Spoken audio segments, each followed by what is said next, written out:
What's up, my comic comrades? Back in December, it was all fight month for the DC K.O event, which featured 8 key matchups between the tournament's champions. And a few of those were matchups that comic fans have been waiting to see for a long time, like Red Hood finally getting his rematch against the Joker. And let me tell you, it does not disappoint. So today we're going to break down all 8 matchups from all fight month round by round. Several of the fights landed in tie-in titles while others dropped as one-shot issues. And that includes the round 1 fight in Superman vs. Captain Atom issue 1. Round 1, fight!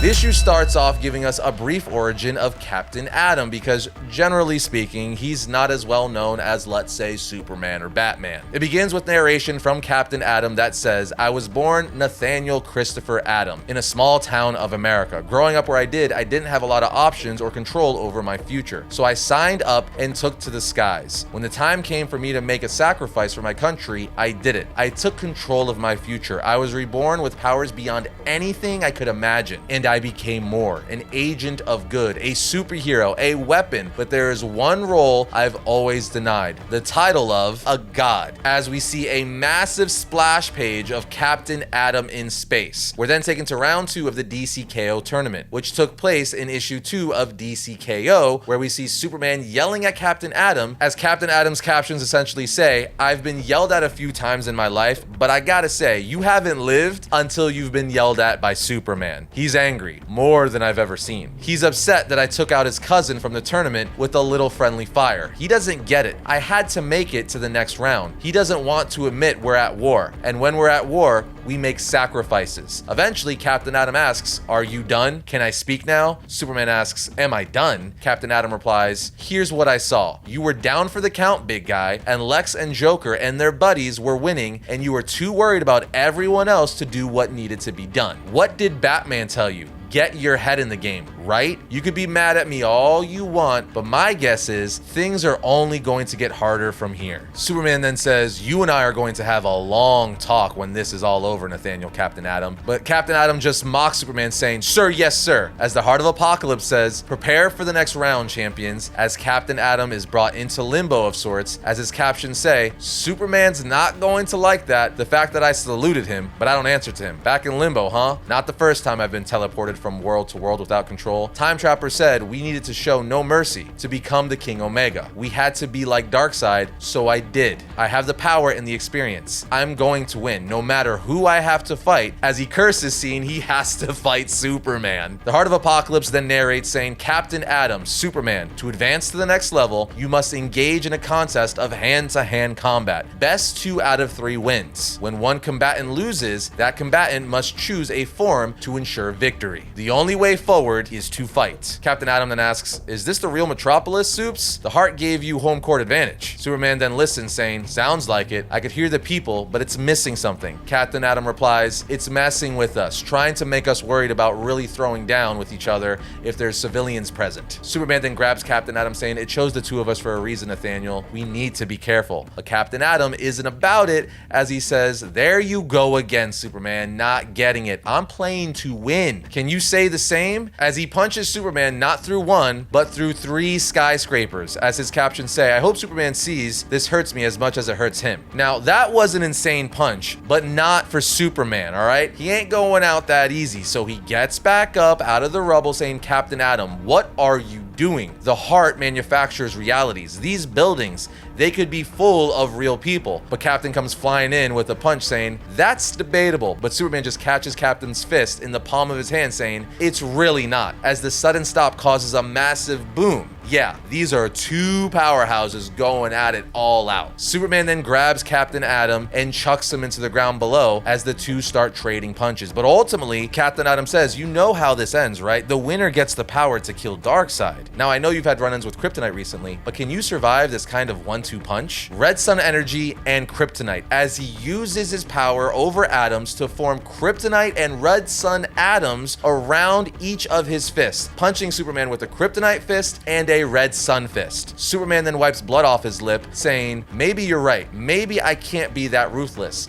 But I know you too, Nathan. You would never kill in cold blood. Nathan just grabs him saying, you don't know me or what I've been through. Think about every time my suit has been destroyed and I exploded. All those times I was launched across time and space, lost, and you never, ever looked for me. As we see the kryptonite withering Superman, and Superman asks, what are you doing? Captain Atom replies, you could say I'm draining your power. All of it. Until your atoms are turned into nothingness. Or you could say, I'm helping you. You didn't want to conduct this tournament in the first place, so I'm helping you leave it for good. As he sucks all of Superman's power, winning the first round. And when he wins, we see the Heart of Apocalypse, as Captain Atom says, the Omega energy. Can you feel that? The heart, the fires are burning. We're getting closer to the center. And its power, it's unlike anything I've ever felt. With this, we can stop Darkseid and save the world. But Superman just regenerates for round 2, saying, after what you did to Supergirl, I wonder if that's the power talking or are you really out for yourself? Captain replies, I'm not sorry for taking out your cousin or kicking your ass, Boy Scout. We're at war and I'm doing what you won't. The Heart of Apocalypse then says, round 2 begins. Choose your form, choose your arena. We then get a close-up of Captain Atom and Superman as the Heart of Apocalypse, or the Game Master, says, you have chosen. And on the very next page, we see Captain Atom chose the form of Monarch. Now, for those of you who don't know, Monarch first appeared in Armageddon 2001, issue 1 in 1991. He is a tyrant from a very bad future, and he is essentially a god. He has energy manipulation, matter manipulation, time travel, invulnerability, energy blasts, all kinds of stuff. It's absolutely bonkers. I mean, the captions from the book even say, in some realities, I was Monarch, a god who could control time and space. But right next to him, even more crazy, we see Superman took the form of Superman Prime from the 853rd century. But to us fans, we simply call him Superman 1 million. Meaning this next round is God versus God. Superman 1 million is arguably the most powerful version of Superman ever created, and he's back for a full-on hand-to-hand versus battle against Monarch, a god of time and space. Superman 1 million then tells Monarch, we're on the same page, Cap. We want to save the people we love, the world we love. Monarch says, then fight for it. As Superman flies into space, with Monarch saying, running is not going to help, Superman. But as Monarch starts to catch up, Superman says, I'm not running. Monarch replies, the sun? You're planning to absorb more solar radiation? I'll just drain that too. But Superman 1 million says, no, I'm doing a trick the Flash told me about once. But I needed this form to gather enough strength as he freezes the sun with his frost breath. Monarch then says, I can't move.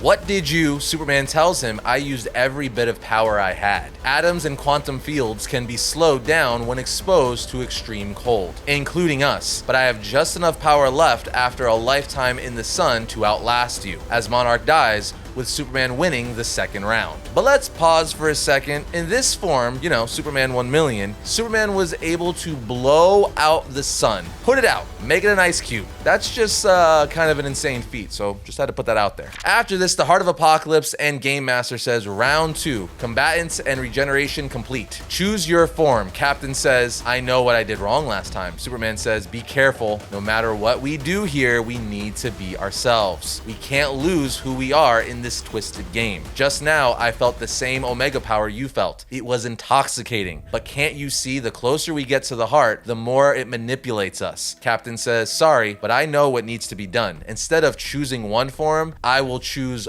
all of them. I am all power. And as he merges all of his past and future forms together, the Heart of Apocalypse says, and Superman has chosen, as Superman says, to be myself. I refuse to lose myself in this place. So Superman gives up his 1 million form to just be base form Superman. As Captain says, you fool, I can control time, space, and all reality. With all myselves combined, I am the heart's equal. And as the heart tries to create a new arena, I will use it as an opening to steal back control. We don't need to fight each other now. Superman says, oh no, the fire pits went down. Atom, the heart sees the cheat. Atom says, I'm not cheating. I'm just taking this fight directly to the Game Master. But Superman tells him, Time Trapper warned us the heart would defend itself, but Atom doesn't care. He just grows in size and reaches out for the Heart of Apocalypse, saying, I'll grab reality itself. I could feel it now. It's beating in my hands. I only need to. But at that moment, reality starts to shatter, and Atom asks, what what is happening. Superman, while punching the crap out of him while reality starts to shatter like glass around them, says, "You challenge the heart, so it's using your powers against you, pushing you backward into your own timeline." Captain Atom replies, "It doesn't matter, then I'll play the game its way. I will win no matter what. When we entered the tournament, the heart showed me the world I could create. With its power, I created a world where a soldier like me isn't needed. But it was so much more than that. For the first time in my whole life, I felt like I had control over my own future, like my destiny was now mine to decide. But you, I bet it showed you the world exactly as it was. You put everything right back the same way. You wouldn't change a thing." Superman says, "It showed me what I wanted in my heart, and I'm no better than you. But it's not my right to tell anyone what the world should be like." Adam says, "Then what are you doing here?" Superman tells him, "I trust my friends, I believe in my friends." As Adam tells Superman, "If the heart wants to turn my history into a weapon, I'll use it." As we see Adam literally fight through reality, holding his past and future like plates of glass, throwing them at Superman as he says, "Eat an origin bomb," hitting Superman with everything, exploding around him, saying, "Everything is gone, my past, my life, all broken, but it was worth it to finally have control over my own future. The fight is over. I won. You hear that, heart? I won. The world will be mine." But on the next page, we see Superman flying in with a punch saying, "Not quite. You made a mistake, Captain, but you're too corrupted by the heart to see that. Your little stunt somehow combined our powers. Now I will use them against you. Drain your energy the same way you drained mine." So Superman, now with Adam's powers on top of his own, starts draining Captain. Captain says, "Don't you know what will happen? I will explode. I'll teleport out of the competition. No idea when or where I could land. It could be anywhere. I won't be in control." Superman then says, "I know. I'm sorry, Captain Atom," as he does it anyway, as we see Captain Atom explode with Superman winning the final round, saying, "But at what cost?" K.O. Superman then looks at his hand saying, "Captain Atom was right. I could feel the power from the heart growing, reaching for me. It corrupted Captain Atom, but if it could do that to someone like him," as the Heart of Apocalypse teleports Superman out saying, "Prepare for the next round." We're then taken back to the Justice League Watchtower where we see Booster Gold, who finally revealed himself as Darkseid in disguise, on top of Time Trapper saying, "Because I've allowed this charade to go on long enough, the pits are burning with Omega energy. That belongs to me." Time Trapper says, "I know what you are. How did we miss this?" Booster, or Darkseid, says, "Your hope blinded you, Time Trapper, to your true reality. I always hated you, Doomsday. It bothered me that anyone thought a monster like you could challenge a god like me. But you were right in what you told the Justice League. There was no path to a future that was not mine. None. They really should have listened and prepared themselves for the order I bring. You cannot fight Darkseid and win." And with that, the issue ends, and we're on to round 2. Next in the ring, we have Aquaman versus Hawkman. And let me tell you something, Aquaman gets the craziest power upgrade he's ever gotten, but let's just get into it. Round 2. Fight!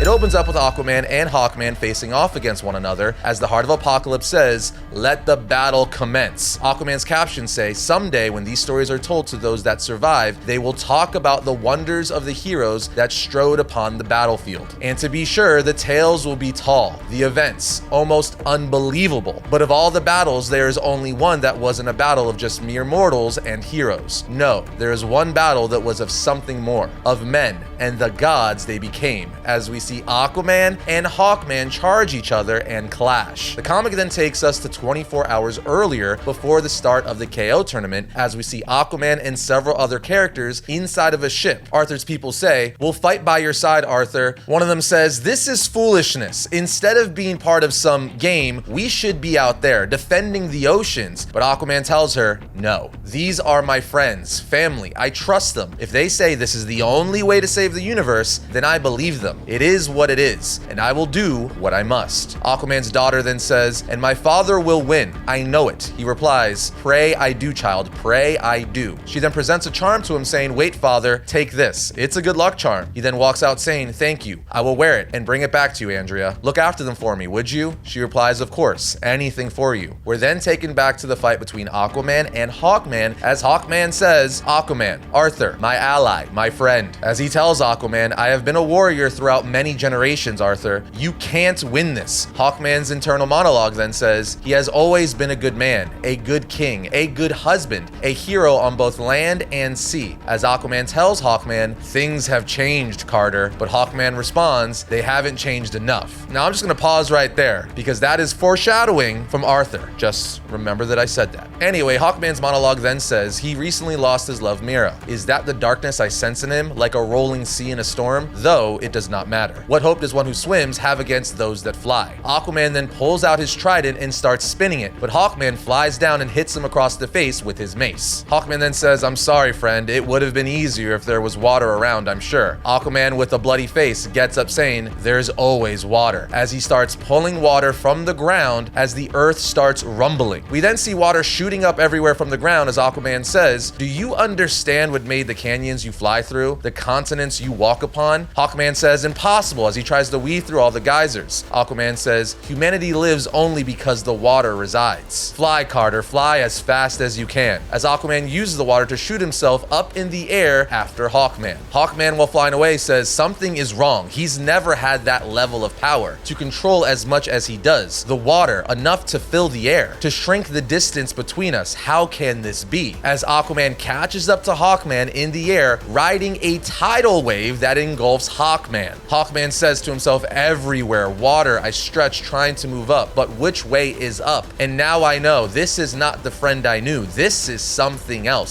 something chaotic, can't breathe, as Aquaman drowns Hawkman to win round 1. And let me tell you something, friends, round 2 gets even crazier. All right, so jumping back to the issue, as Aquaman stands the victor of round 1, captions tell us Hawkman disappears as the Heart of Apocalypse surges, filling the King of the Seven Seas with more power. After this, we're brought to the Watchtower where we see Darkseid in the form of Booster Gold going up against the World Forger, and the World Forger says, Darkseid, you fear to face me yourself, that you would use Booster Gold as your puppet? He responds, Darkseid fears nothing. This fool is just a vessel to keep you at bay. World Forger then tells him, if it is Booster you want, then Booster you shall have, as he brings down his hammer or mace, creating and sending several Booster Golds after Darkseid. We're then taken back to the tournament where we see the start of round 2, where Hawkman is floating in space saying, now that I have failed, none of these feel right. How can I stand up to something so elemental? Arthur has become something else, something akin to a god, as Horus, an ancient Egyptian deity that tells Hawkman, long ago I rested on Thanagar. From there I call to your ancestors to make that world their own. Through blood and toil you did. I told your wife Shiera I would find another place, another home. And for those that still believed, I would call them to a new world. Tell me, Carter Hall, do you still believe? He responds, yes. So Horus tells him, then rise, you shall be my guardian. Like Calmaron of the past, you shall lead the way. And in return, I will grant you my power. We are then taken back to Aquaman, who says something is wrong. This chaotic energy that has permeated this reality has permeated everything, including the blue. I do not control it as much as it's starting to control me. The water is being blown away, but how? The force that would take would be incredible, as we see Hawkman with the power of a god now flying in with him saying, let's try that again, Aquaman, telling himself I could feel the energy coming from him. Hawkman, Carter, my friend, the impact knocks me into the air with as much force as my fight with Dagon. Whatever has possessed him, he holds incredible power. He thinks he has an advantage, keeping me in the sky. As we see Hawkman hit Aquaman with his mace so hard, he goes flying into orbit. Hawkman then catches up to Aquaman and grabs him saying, I'm sorry, Arthur, I've been given power to finish this, save this planet, to bring my people to their new world. Don't struggle, Aquaman. Up here, there is no water. But Aquaman just grabs Hawkman's forearms as Hawkman asks, what are you doing? Aquaman's eyes then start glowing blue and he answers saying, I told you, old friend, there's always water. As Aquaman starts removing the blood from inside of Hawkman's body, as Hawkman says, I can't move. Aquaman's captions continue to say, he still doesn't understand. I don't know if anyone does. It doesn't matter how much power you have. I have the power of the blue, the connection to all water in the galaxy, the same water that makes up 60% of Carter's body. Carter may have the power of some god, but unless his heart doesn't pump blood, then I could make him as still and stagnant as a pond. I am the dark tide. As we see Aquaman plummet back to the ground on top of Hawkman's body, stripping and manipulating the blood inside of him. And that gives Aquaman his second KO, defeating Hawkman and moving on to the next round. Round 3, fight!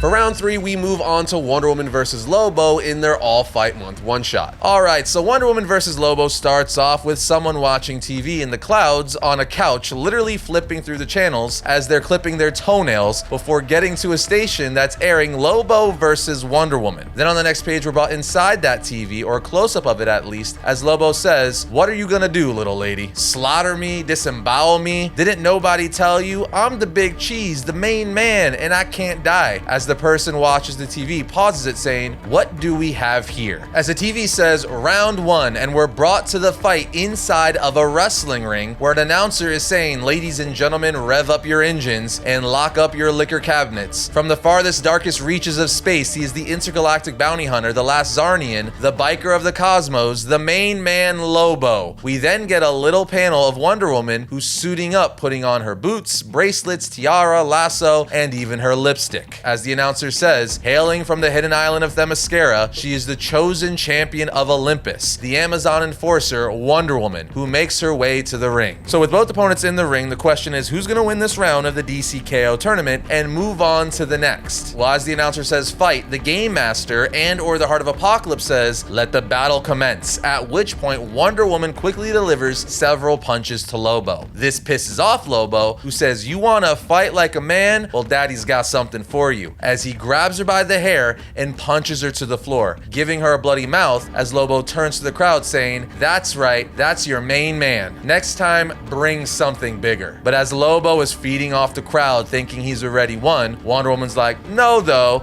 as she throws her lasso around his neck and pulls him towards her, all Scorpion get over here style, giving him a knee to the jaw while the lasso is around him. She says, "My lasso is supposed to make you tell the truth, but I cannot lie, you're the worst." Lobo says, "I'm the fraggin' worst, you're the fraggin' worst," as he puts her in a headlock and repeatedly punches her in the face over and over before delivering a knockout blow, winning the first round. The Heart of Apocalypse then says, round 2, fighters may choose their preferred battle form, as I have chosen a new arena. Fight as if you were Darkseid himself, as we see Wonder Woman regenerate, and the form she chooses to be is her golden armor form. Now this may look familiar, as a lot of you will be like, isn't that kind of sort of what she wore in the Wonder Woman 1984 film? Yes, that armor was actually based off of this armor, which is awesome, but I also wish it landed in a better movie. Alright, jumping back into the fight, on the next panel we see Lobo come flying in on a space chopper, saying, "Oh princess, your royal geekness, I'm one win away from walking away with this whole thing. So no good hiding, I'll find you, and when I do, I'm gonna grind up every coward bone in that body before the League even has a chance to put your face on a milk carton. Tick-tock, sweetheart, I haven't got all day," as she throws her shield at Lobo, knocking him off his chopper, with him falling saying, "What the frag?" Lobo gets back up saying, "So you got one on the main man. Enjoy it while it lasts, cause something about beating you in the last round has got me feeling like I ate my Wheaties this morning. But just in case you felt like going 3 rounds in the sack instead of the ring, thought I'd give you something pretty to look at. You're welcome, ladies." As we see Lobo has chosen his new 52 form, which most fans hated because his redesign made him look like a Twilight vampire instead of a rugged buff bounty hunter we're all a fan of. The Heart of Apocalypse says, in her ideal form, Wonder Woman has her warrior sisters at her side. Apocalypse appreciates females and their furies, as we see all 3 Wonder Girls backing Diana up, such as Donna Troy, Cassandra Sandsmark, and Yara Flor. Cassandra even says, "Who in the new 52 is that?" which again is hilarious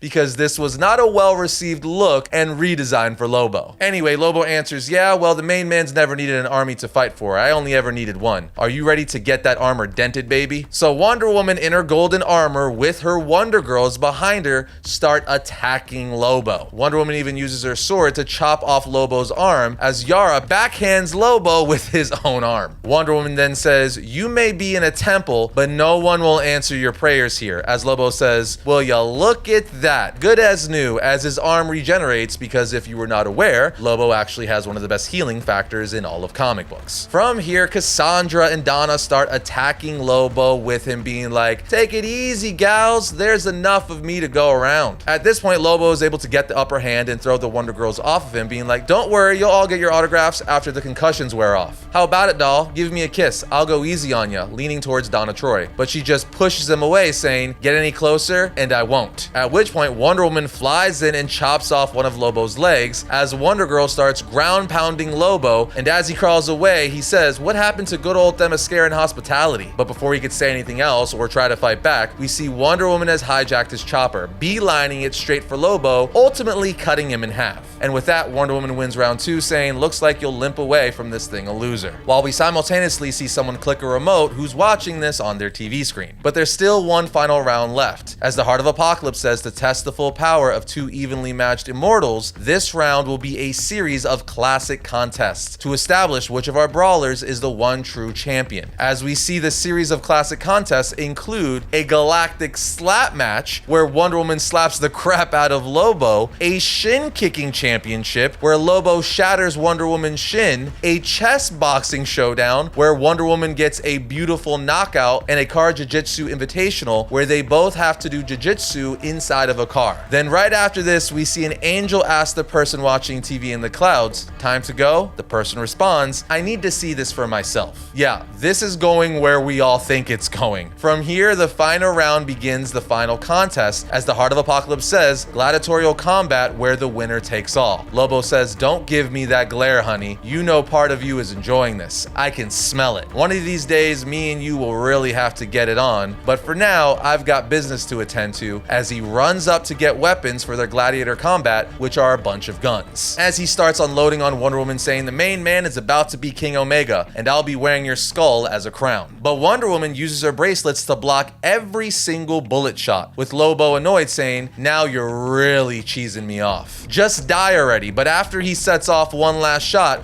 Wonder Woman disappears, with him saying, "Where do you go?" But she reappears on the next page with his chain and hook, throwing it into his back and then throwing the other end to a shield and sword. She then pulls the shield and sword towards her with the hook and chain still in Lobo's back. As he's like, "Hey princess, a little help?" Frag it, as he pulls it out himself, saying, "That's the last straw. That's the last fragging straw." He's then able to throw the hook into Wonder Woman's side, pulling her close to him as she puts the chain around his neck. But he just says, "Admit it, you've just been dying for me to get my hook in you. But you didn't think it'd be shoved between your ribs and ripping your insides apart." Wonder Woman then takes her sword out and tries to lunge it into Lobo, but he just grabs it, saying, "What you gonna do, little lady? Slaughter me? Disembowel me? Didn't nobody tell ya? I'm the big cheese, your main man, the main hombre who made a deal with the damn almighty, so I can't die." But we then see who's been watching on the TV this whole time is the freaking almighty, the presence, the god of the DC universe. With God himself ringside, his angel next to him, God says, "I'll allow it." As the Heart of Apocalypse says, it would seem the entity, aka the Almighty, heard Lobo take his nickname in vain. This can't be good for the Scrooge of the cosmos. You see, Lobo just said, "I'm the main hombre who made a deal with the damn Almighty, taking the Lord's name in vain." So the Almighty, God, was like, "You know what? I'll allow him to die. We can amend the deal." And with that, Wonder Woman knees her sword right through Lobo's midsection, killing him. The angel says Lobo's deal is terminated, and thus so is Lobo, ripping the contract he had with God,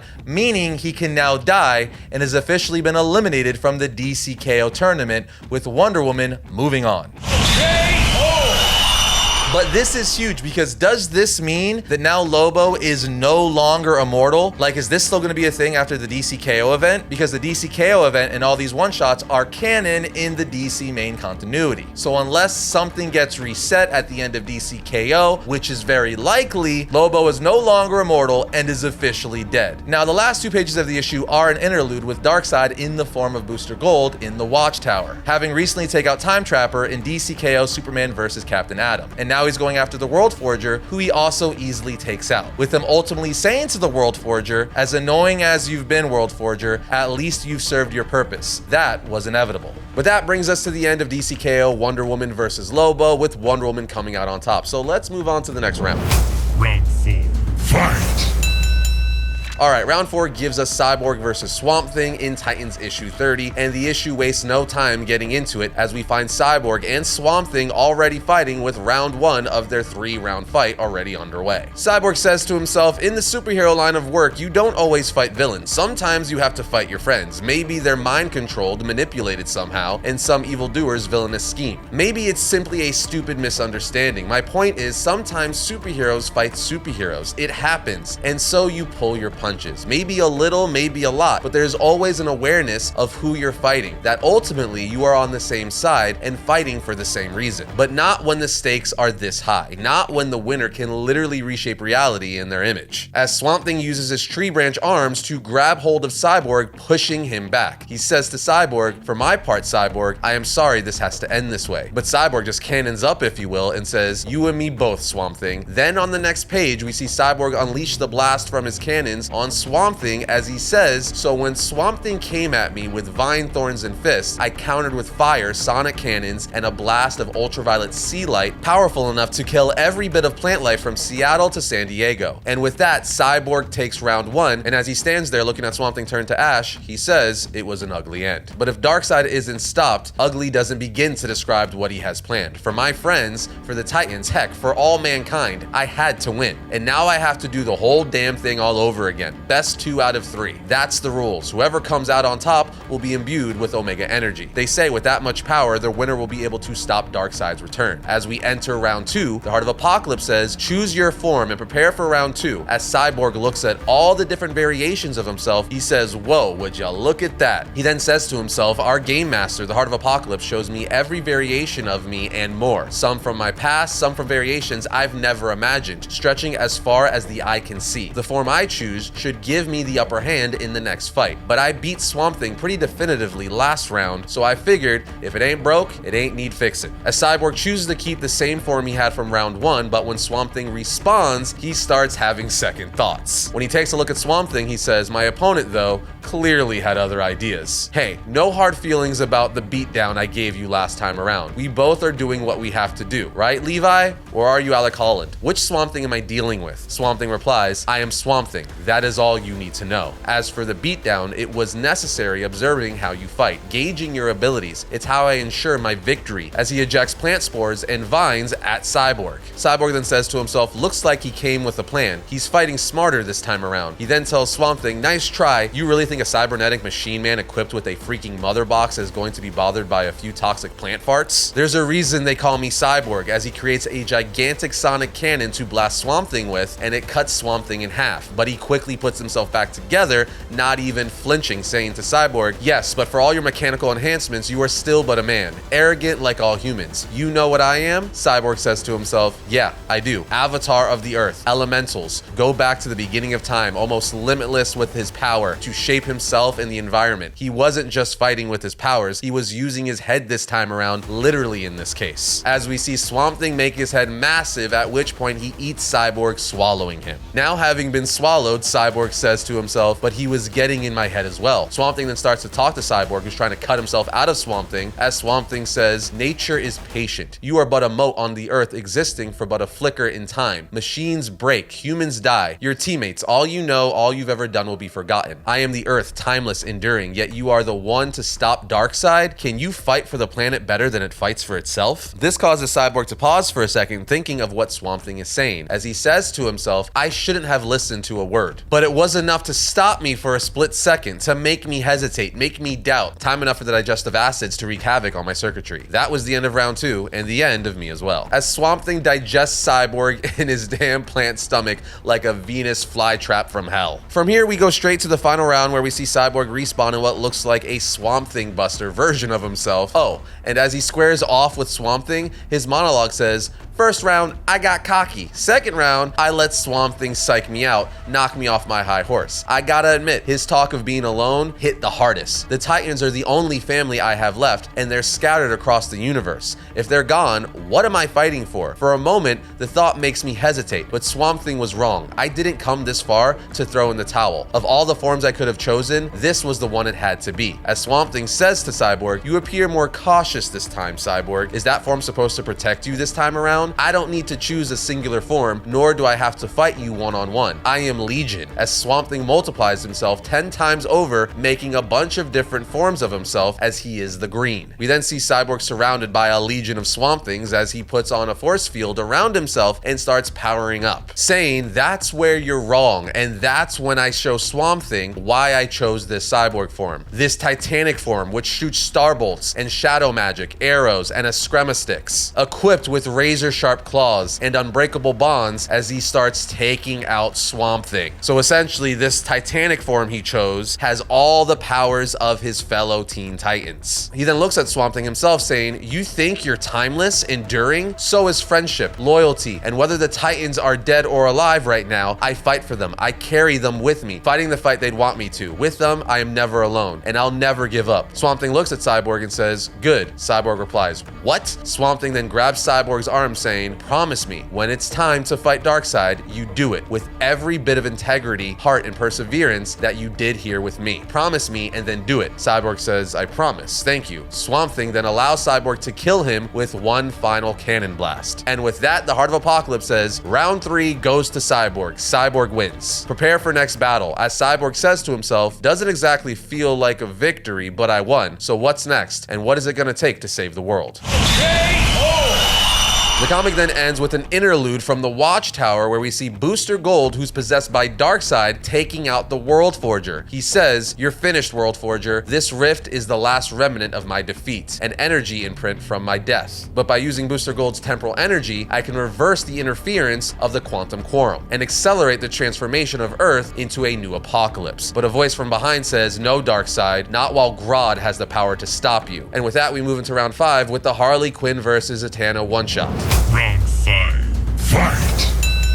All right, now I know what you're thinking. Harley Quinn versus Zatanna is a really weird matchup. I mean, why would they put a street-level character like Harley Quinn up against an insane magic user like Zatanna? But don't worry, they address that within the story. So, the issue starts off with the Heart of Apocalypse saying, "Zatanna, to advance to the next level, you must engage in a contest of hand-to-hand combat. Best 2 out of 3 wins. The only way forward is to fight as Zatanna walks around a place that seems to reflect her, with magical items and potions everywhere, as she says, but all is not as it seems. Darkseid's corruptive influence has forced our world's heroes into a corner. We don't know what challenge we'll face in the darkness, but we know we'll have to fight our way out." As we see Harley Quinn with the caption saying, "What do you know? The justice jerks are putting our lives on the line to save the universe again. Good thing I hit hard. Gotta work out this frustration," as she uses her mallet to smash the magical items on display wherever her and Zatanna are. Zatanna then says, "What was that? Who's there? Show yourself," as Harley makes her way to Zatanna saying, "Ready or not, here I come." Zatanna sees Harley and says, "Oh, it's you. Hey Harley, I'm so relieved to see you. Does this mean we're combatant partners? That's fortunate. Let's agree to a fair fight." But Harley just responds by using the handle of her mallet to hit Zatanna in the throat. As Zatanna starts wheezing on the floor, Harley says, "What the hell's fair about putting me up against the world's strongest magic user anyway? Hopefully I fractured your larynx. Can't backwards spellcast if you can't backwards talk." So this tells us that even Harley knows it's not fair that she's going up against a magic user. See? I told you it would be addressed inside the comic. Harley says, "This is winner take all. When was the last time you sparred with anybody anyway?" As Zatanna runs away holding her throat. Harley continues to say, like, "No magic, just hand to hand.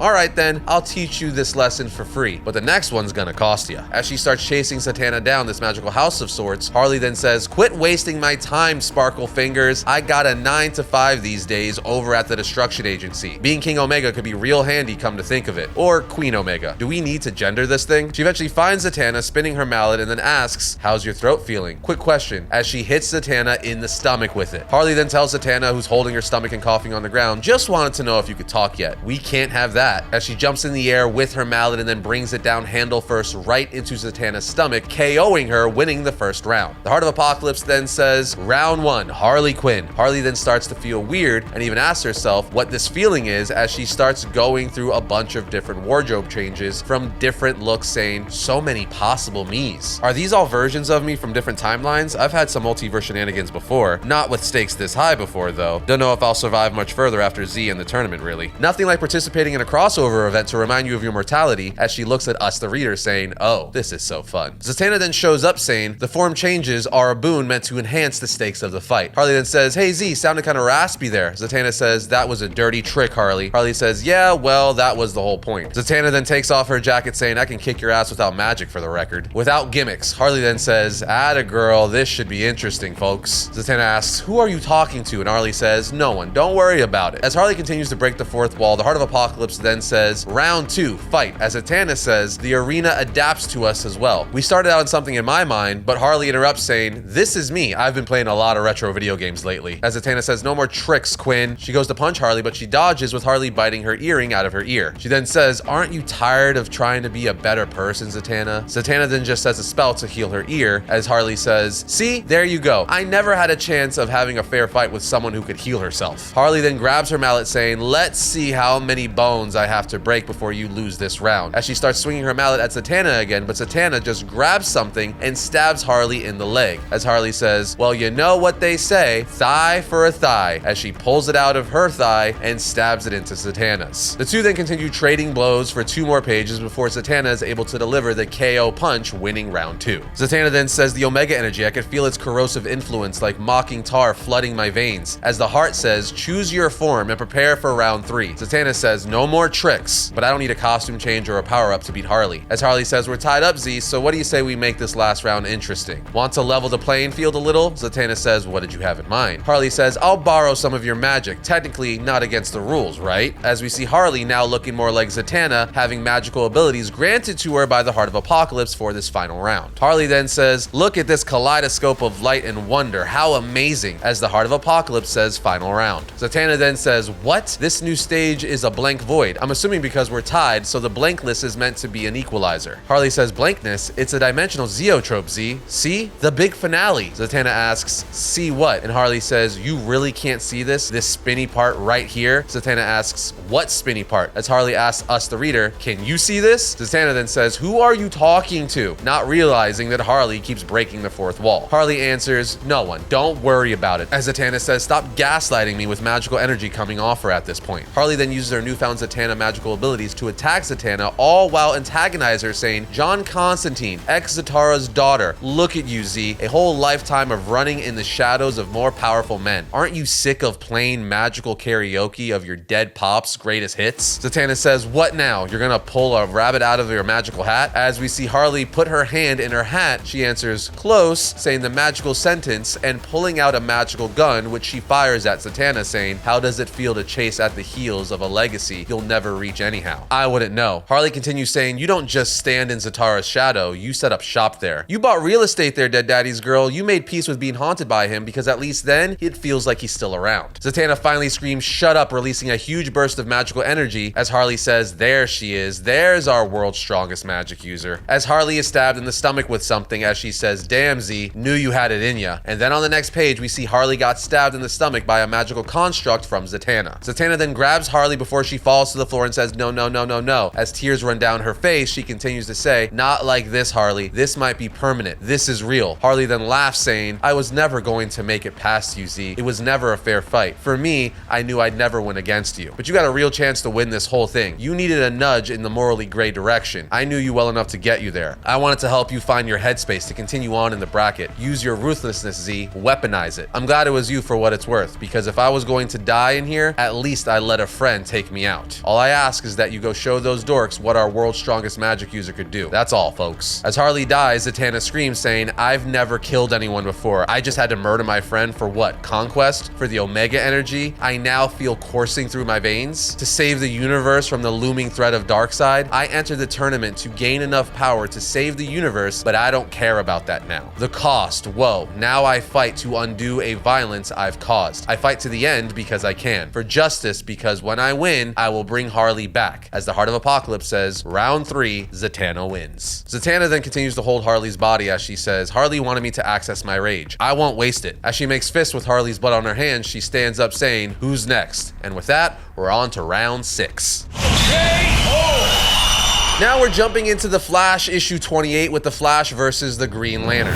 Round 6. Fight!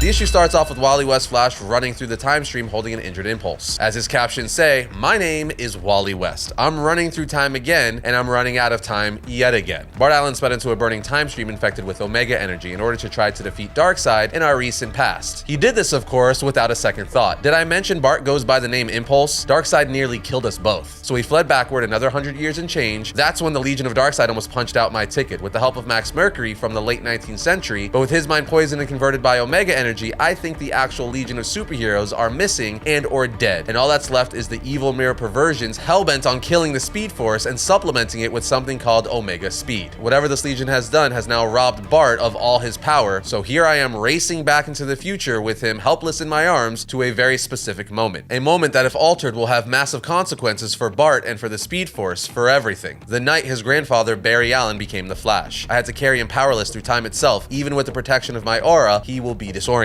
I'll have to make sure he doesn't go into shock as he puts Bart down on a park bench and asks Bart, come on buddy, talk to me, as we see a dizzy cartoon version of Bart, which is really hilarious. It kind of reminds me of Teen Titans Go. And anyway, Wally continues to say I need to get him help, but from here I've got exactly 15 minutes before the Legion of Darkseid destroys Barry's life and legacy. I know every detail of what happened on this night. I was obsessed with the Flash long before I became the Flash. Speaking of which, why do I still have my powers if Bart's are gone? My destiny is as tied up with Barry's as Bart's is, if not by blood, surely through everything else. I've always in some way been in Barry's shadow. Without Barry, there is no me, right? Barry's the key to everything. Bart's life, my life. There's only one Flash that stands apart from all this, and right now he's back in the present fighting to the death against every other hero left in the Justice League. As we see, the Flash Wally is talking about is the very first Flash, Jay Garrick. We then see Jay and Guy Gardner Green Lantern next to each other on the next page as Jay says, my name is Jay Garrick. I'm still the Flash, and I'm angry. As Guy says, my name is Guy Gardner. I'm the Green Lantern, and the Green Lantern in my opinion, and I'm pretty pissed off. Jay says to Guy, my old lab at the university. This is where it happened. This is where I became what I am. This is the location the Heart of Apocalypse has chosen for our first round. As the Heart says, Jay Garrick, Guy Gardner, to advance, he will compete in a game of power. The champion must score 2 rounds out of 3. Choose your forms in later rounds to ensure victory. The only way forward is to fight. Jay then says, Guy might be tough, as Guy says, this should be cake. Well, old timer, how you feeling about all this? Jay says, frankly, exhausted, as Guy says to himself, war after war. And Jay says to himself, crisis after crisis, referring to all the Lantern Wars for Guy, and Jay referring to all the crisis events that the Flashes have to deal with. Jay then says to himself, I've got decades on this guy, decades of fighting, decades of loss. I bet that's why the Heart placed us here at the beginning of it, all like it never happened, like it never mattered. It's trying to get under my skin, but that's the benefit of being a Flash. When you could run through 10,000 scenarios in a nanosecond, evil is easy to outwit. As we see Guy start to attack Jay, Jay yells, Guy, wait. Guy says, look, Jay, we haven't gotten all day here. Jay then says, the Heart set a game, and Jay says, yeah, so Jay goes to a locker and says, I know what's at stake, but let's be smart about this. We have to play by the Heart's rules, but we don't have to give it our souls. Here, me and the other research students used to play this when we were in a bind, stuck. As he pulls out a checkers board with Guy saying, checkers? Jay says, checkers. As he sets up the game, Guy says, you've got to be kidding me. There's no way the Heart of Apocalypse will let us do this. Jay says, I don't see it stopping us. Do you? So the two begin to play checkers, but Jay quickly learns that Guy does not know how to play checkers as he keeps moving the pieces wrong, with Jay saying, you can't move there. You can't move there either. For God's sakes, Guy, don't you know how to play checkers? Guy then gets upset and smacks the checkers board off the table saying, so sue me if I don't know how to play your stupid old man game. Jay says, Gardner, show some respect to someone who's been in the game since before you were born. Not every fight has to be to the death. And Guy then says, what world are you living in? Haven't you been paying attention? Just do the world a favor and finally retire. You, Alan, the entire Justice Society. Hell, if Wildcat would have known when to call it quits, maybe he'd still be alive. This pisses off Jay as he says, retire, huh? Then takes off his helmet and throws it at Guy's face like a frisbee, breaking his nose. This pisses Guy off saying, you broke my nose. Grandpa broke my nose. Jay then starts running around Guy, extremely extremely fast, saying, sorry if checkers is too slow for you, why don't we speed things up? As Guy wipes the blood away from his nose, he says, nah, how about we just finish it, making a cutting saw Green Lantern construct, cutting Jay in half, winning the first round. The Heart of Apocalypse then says, good,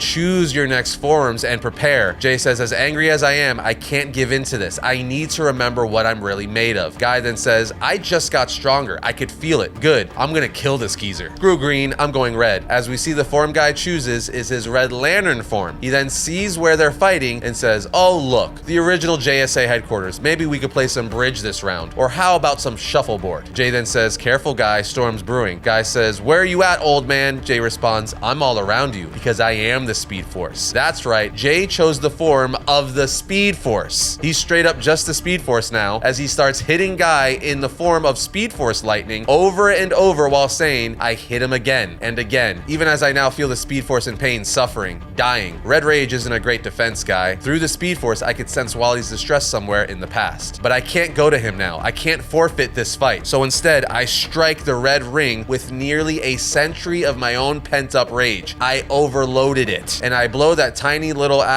to atoms, as he literally blows Guy Gardner's Red Lantern ring up by overloading it, KOing him and winning the second round. Jay, in the form of the Speed Force, then stares, saying, air's full of emerald ash. Guy's still green in his soul, not red. He's a good man, just a young soldier doing his duty like I used to be. I could feel the heart's dark strength surge in me, and it's frightening. I was a good man once. The Heart of Apocalypse then says, prepare for the final round. Choose your forms wisely. We then get a Watchtower interlude where we see Booster Gold, who's possessed by Darkseid. As Grodd says, who threatens us now? Who attacks the Quantum Quorum? Who are you? Darkseid responds, I am no one. I am everything. Grodd says, whoever you are, you're no match for my mind. Now you face Gorilla Grodd. Darkseid says, no quorum, only chaos. Time Trapper falls, the World Forger falls, Booster Gold falls. Grodd tells him, you're wrong. I believe Booster remains. I will find him. I will pierce your mind and I will find him. Hear me, Booster Gold. I will free you from, but Darkseid interrupts, saying, no, you hear me, Grodd. See my time. See your fate. Accept my end, as he shows Grodd all the heroes dying, including himself, as his eyes and nose start to bleed. We're then taken back to the final round between Jay and Guy, as we see Guy choose his final form, a brand new form, saying what Jay said, respecting what came before. He's right. It's not red or even green. It's not Lantern Corps. It's not Lantern Corps at all. What I truly am is a warrior. No more belly aching. This is what I was built for. Welcome to Voldar, Jay Garrick, on my turf now. Now, for those of you thinking this is a new form for Guy Gardner, no, it's actually a deep cut for Guy Gardner and DC Comics lore. So back in the early 90s, Guy Gardner lost his Green Lantern status, and then he discovered his Vulgarian heritage, at which point he used the powers bestowed to him from the Voldarians under the new alias Warrior. That's the short and sweet version of it, but just know this is a real deep cut that only true Guy Gardner fans will recognize. Anyway, we then see Jay walk towards Guy with a gigantic lightning rod, saying, it's time to let the anger go. It's time to start at the beginning, with my clearest mind, when my sole goal was to wage war against evil and win. As he tells Guy, swell planet, Guy, shame you'll have to die on it, but it's for the greater good. He then swings his lightning rod at Guy, but Guy blocks it, making a mace out of his hand, saying, you don't get it, do you, Garrick? See, I took your advice. It's not me you're up against. It's the entire lineage of my Vulgarian ancestors. An endless army of warriors dating back eons, as he uses his ancestors and Vulgarian abilities to transform his body into weapons to beat the hell out of Jay. Guy then catches the lightning rod that Jay threw at him and throws it back at Jay, piercing him through the shoulder, pinning him to a rock, as Jay makes a cannon out of one of his arms, saying, have some respect for my elders. As Jay says, Guy, do me a favor. Guy says, no mercy, Garrick. As Jay says, don't need it. Just beat the tar out of Darkseid for me, will ya? Guy then says, you got it, pal, as he launches a rocket out of his arm cannon, blowing up Jay, winning the final round and moving on to the next. K.O.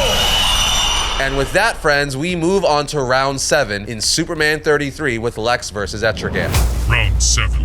Fight! Okay, so the issue starts off with Lex and Hell saying, I've had to make difficult choices in my life, ones that have led me to precarious positions, but ones I thought were best for the world, and I paid for those choices until, as we see Neuron appear and ask, Lex, are you ready for this all to be over? All you have to do is make a deal with me. Lex's captions then say, and ever since that day with Neuron and Hell, the question has haunted me, does Lex have a soul? We then see Lex fighting Etrigan, and as they battle, Lex says to himself, even as I battle a literal demon, I'm unsure sure whether what I experienced was real or not. I've died, been reborn, been remade, and created again since then. I've been given multiple chances at life, and with each one, I've tried to learn from the last. Did I cheat the deal? Did I cheat the system created by the devil himself? Good and bad are meaningless to me. I do what I know is right. That is something Superman could never understand. Recently, I spent time on the side of the Angels working with my hated rival, but he chose to end that partnership. What gives him or anyone that right to judge me or my choices? I have contemplated my own role in this universe many times, and even now when Darkseid returns and we must fight, I still will do what I believe is best. But there are moments when I'm by myself alone with my thoughts. My genius means I must consider all things, I must question. And I wonder what will happen the next time I die, as we see Lex and Etrigan continue to fight all over the place, as we get a flashback of recent moments in Lex's life before it ultimately ends with Etrigan killing Lex with a blast of fire from his mouth, losing the first round. Etrigan then stands over Lex's charred remains as he says, "The games you humans play," all at the direction of the old Doomsday. The Heart of Apocalypse then says, "Round 1, combatant regeneration complete," as Lex comes back to life, and Etrigan says, "The Heart of Apocalypse sent us to my old home in Camelot. It must want you to rot." Lex then gets up and says, "Why are you here, demon? What do you care if Darkseid arrives?" Etrigan says, "Long ago, I experienced his dishonesty on a cosmic odyssey. I have seen the infinite darkness beyond his facade. He exploited me then, and I wish to chat with the old god. In the name of help, Zatanna let Jason out of his cage, so this is one of the few times Jason Blood and I are on the same page." The Heart of Apocalypse says, "Choose your form for battle. The next round begins now." Both Lex and Etrigan then look at several forms of themselves on a virtual display the Heart of Apocalypse has made, as we see Lex choose his Superman armor form and Etrigan choose his armor from the New 52. Etrigan then tells Lex, "My armor was forged by Merlin himself. It's as much a punishment as it is protective on myself. And yet here you are playing with heroic pedigree, wearing this symbol of your greatest enemy." Methinks someone, and then Lex interrupts saying, "Shut up, demon, look around you. The Heart is moving us to a new arena," as we see it move him to Lex's tower, specifically in Lex's office, as we see Lex robots or men attack Etrigan, with Etrigan being like, "You cheat." But obviously Etrigan is able to make quick work of Lex's robots. Lex then says, "This demon is an idiot. I let him win the first round. He doesn't understand how much is at stake for me and the real world." We're then taken to the Fortress of Solitude, where Superboy Prime and Lois are with a bunch of Superman robots. Prime then tells Lois, "Almost got it. Once we upload Superman's mom's hidden Kryptonian archives, we can get them to Time Trapper and tell him what his true role is in the fight against Darkseid." Now, if you don't remember, in the Superman title, it was revealed through Superman's Kryptonian mother that Doomsday was actually created to be the Alpha to Darkseid's Omega. You see, all these years we were led to believe that Doomsday was created to be the ultimate weapon, but it was recently revealed in the Just League Omega Act special that translation was wrong. Doomsday is actually the absolute champion, something that Superman's birth mom confirmed in Superman issue 31. Essentially, Doomsday was created to be the Alpha to bring down the Omega, aka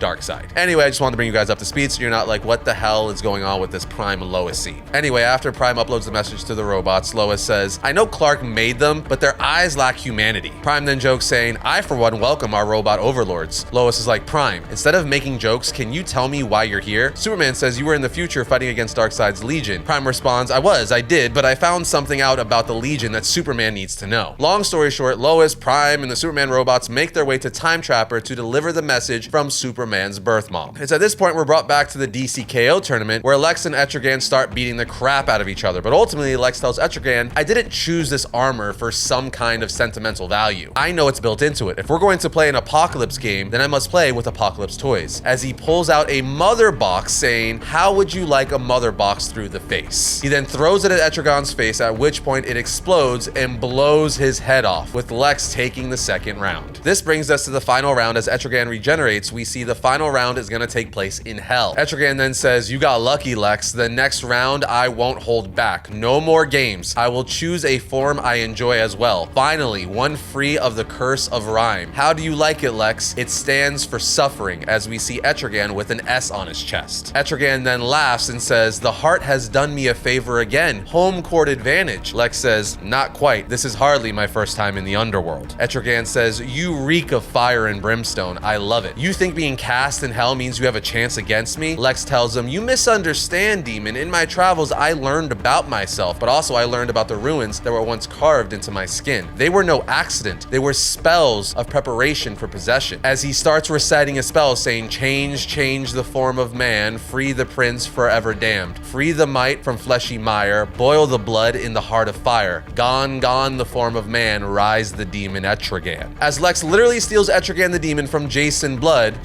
then falls on his knees saying, Lex, what have you done? I'm finally free of this curse. At which point Lex, now Etrigan, slits his throat with his claws saying, you are a fool to complain about the demon blood. This is a gift. Etrigan then starts to fight back, trying to break free from Lex, saying, hope you got a gift receipt. You think Jason was ever in the driver's seat? Wow, Lex, you're really tortured in your mind. There is darkness in you, I find. As we see Etrigan start to come out of Lex's body, Lex says, you're right, demon. There is one that is more powerful than you could ever have comprehended. I refuse to let anyone control me, as he defeats Etrigan, winning the final round and moving on.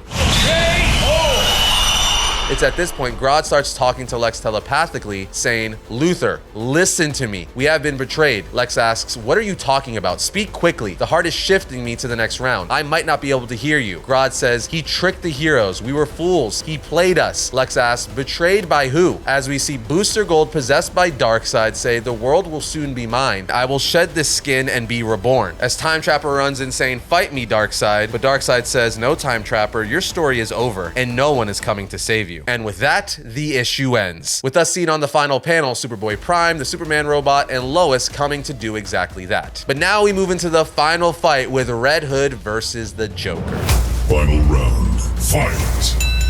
The final round of All Fight Month is arguably the best, with Jason Todd Red Hood finally getting his rematch against the Joker. The issue starts off with Jason Todd saying, my name is Jason Todd, and I'll tell you a secret, something I've never told anyone, because now at the end, why the hell not? Here it is. Sometimes when people look at me, even my friends and family, especially my friends and family, I feel like they don't see me. Instead, they see him. Those eyes that grin, the laugh, the damn crowbar, they look at me like I'm his creation, his achievement, the crown on the clown prince of crime. Well, no more. In this arena, that ends. The Art of Apocalypse says, Red Hood, Joker, this is a fight to the death. Best 2 out of 3. I choose the arena. After this round, you choose your forms. Now fight. Jason wasted no time shooting at the Joker saying, die, clown. Joker does the same saying, you first. Again. The two then start fighting with knives as Jason says, he's fast. Worse, he's unpredictable. But it's the third factor that makes him such a nightmare in hand-to-hand combat. It's funny, I remember the first time I saw Bruce fight him. I idolized Bruce back then, and I could still feel the shock of seeing Bruce, Batman, struggle against his bony, grinning goon who laughed at him the whole time. But now I get it, the hurricane of chaos. The third factor, the worst part, the abandonment, the way he fights like he doesn't care if he lives or dies. I fight for my life here, and he's just having fun, as we see Joker able to stab Jason several times. Jason continues to say, so maybe I should do the same and have my own fun, as he stabs the Joker through the back of the throat, at which point he kicks the dagger deeper, causing it to come out of his mouth. But somehow the Joker survives this and starts running away as Jason says, maybe that's how you win, by being his creation, fighting just like him, like you don't care if you live or die, so long as I win before we enter the tournament, as he pulls out a gun. We then see Jason in the past looking at his armory while saying the Quantum Quorum said we could bring something with us, one item, whatever it would take to win against our friends and become whatever the hell a King Omega is. Now me, I got my share of items to choose from, but it took me less than a minute to decide. They said our enemies would be locked up in the Phantom Zone far away from the tournament, but my gut knew better, which is why I chose what I chose, because he's never locked away. Not really. I learned long ago that the Joker is always lurking around the corner, just out of view. For years, Bruce studied the elements that made the Joker into what he is, trying to figure out their secret, the Ace chemical compound, something that would kill the demon in Joker, turn him human once again. As he points a gun with his compound in it saying, but I only get one shot. So Jason follows the Joker into what appears to be the Ace Chemicals plant and ends up shooting the Joker with this special compound, at which point the Joker falls to the floor, but then starts getting up saying, I've been shot plenty of times, kid, but this one feels kind of funny. What did you, as the Joker starts to transform and grow extra heads. Jason tells Joker, Batman spent years on a cure. Luckily, he never found one because you don't deserve a cure. There's nothing human about you. Whatever you are never should have crawled out of that vat down down there. So these bullets are my idea of a cure. The compound in the bullet, it was produced from the same chemical that made you, but amplified 1,000 times over. Death by the very stuff that should have killed you in the first place. As the Joker now turns into something out of the Thing, he says, "Nicely played, but I also brought toys," as he throws laughing grenades at Jason, which go off with the ensuing explosion blowing Jason into a vat of Ace chemicals. Jason then starts screaming, "No, not like you," as Joker looks at him saying, "Nobody's like me. That's the real joke. No one else could have survived this chemical bath. I'm 1 in a million, and you, Jason, you're just not that special." As Jason dies, not being able to survive the Ace chemicals like the Joker did. Yeah, I gotta be honest, I didn't see it going this way. I thought Jason was going to take this round, but let's see where round 2 goes. The Heart Apocalypse then says, "Round 2, choose your form," as Jason says to himself, "Barely time to think. What form? There's another person who defined me. That's Batman. Some people will only ever see Robin," as he chooses the form of Robin, but not any form of Robin, the day the Joker killed him Robin. The Heart of Apocalypse then chooses the arena, which is the same warehouse that the Joker killed Robin. The Joker then looks at Robin saying, "So predictable, little bird. I figured why not stroll down memory lane together." As Joker chooses the form from that day too, holding a crowbar, he then tells Jason, "I took it easy on you last time, boy blunder. This time, I won't be so nice," as Jason says to himself, "It must want to watch this rematch too." So let's do this, as we get to see a rematch of the infamous fight and moment when Joker beat Jason and killed him. As Jason fights the Joker and dodges and is winning at first, he says, "It's strange to be this young again and forget how angry I was then, full of fury, heart pounding in my ears, adrenaline like liquid fire," as the Joker throws crates at him, knocking him on his butt, then coming over, hitting him with a crowbar repeatedly like the first time this happened. Jason then says, "No, not again. This can't happen. This can't be how I lose. I'm not that kid anymore," as Joker says, "You always look good in red." But Jason continues to say to himself, "Not innocent or forgiving. Time for another secret. Back then, I held back because I was worried if I fought back, I'd kill the Joker. And that kid, he would have rather died than disappoint Batman. I don't give a damn what Batman thinks now. I could let you die in this explosion." But Jason opts for something else. Payback, as he takes the crowbar from Joker and then beats him with it, saying, "Like I said, people look at me and think of Batman. I'm his doing, his scars. So this time, I'll fight like him, cold, controlled, break Joker bone by bone." With the Joker bloody and broken on the ground, Jason hovers over him holding the crowbar saying, "Beg, Joker, beg." Joker says, "Please, kid, die," as he pulls a gun out on Jason, but Jason dodges, then swings the crowbar as the dynamite goes off. And in the ashes, we see Jason rise up holding Joker's dead body in the same exact way of that iconic panel that Batman did to Jason's body in the Death in the Family story. Jason then puts the Joker's dead body down on the ground and laughs at the sky as Jason takes round 2. And with that, we go into round 3 as Jason says, 1-1, only one fight left. What form to pick? Think. The heart flashes moments before me. So much for my life defined by two figures, Batman and Joker. What's mine? What form? The heart then says, "You must choose, or I will choose for you, Red Hood." Jason then says, "Red Hood," and then I remember my name. Sure, Joker was Red Hood once, but there were so many others. There was older gangs that used that name, because the Red Hood has always been a Gotham phrase slang in the bad parts of town where kids like me grew up. Red Hood did it, not me. Blame it on the Red Hood. Red Hood was the guy who did the thing, the bad guy in the shadows.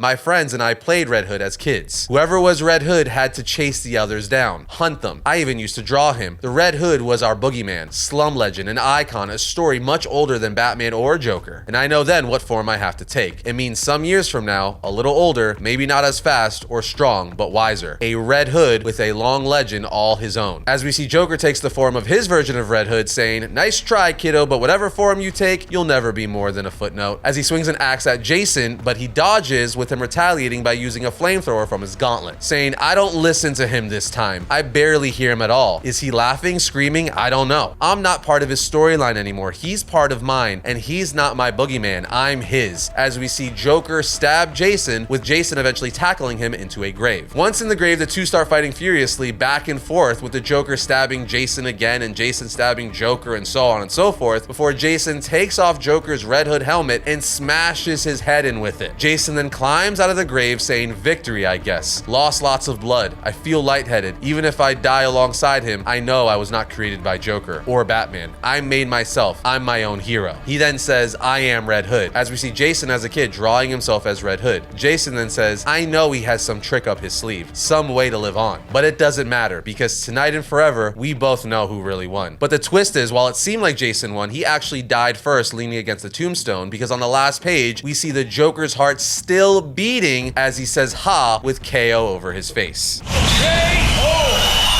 And this was confirmed in DC K.O. issue 4 as the Joker is still alive in that tournament. But there you have it, guys. All the DC K.O. Fight Month tie-ins and one-shots and tie-ins. They were a ton of fun, especially the Red Hood and Joker one. We've been waiting for that rematch for a very long time. And all these are going to tie into our complete KO series when all this wraps up. We're going to make one giant video with every KO issue and tie-in. It's probably going to be like 3 hours long, but it's going to be a ton of fun. And it'll be a one-stop shop video for everything DC K.O. But with that said, let us know what you thought of the Fight Month tie-ins and one-shots. What was your favorite? Which one did you not like? All your thoughts down in the comments. And other than that, we will see you next time when we talk about all things comics.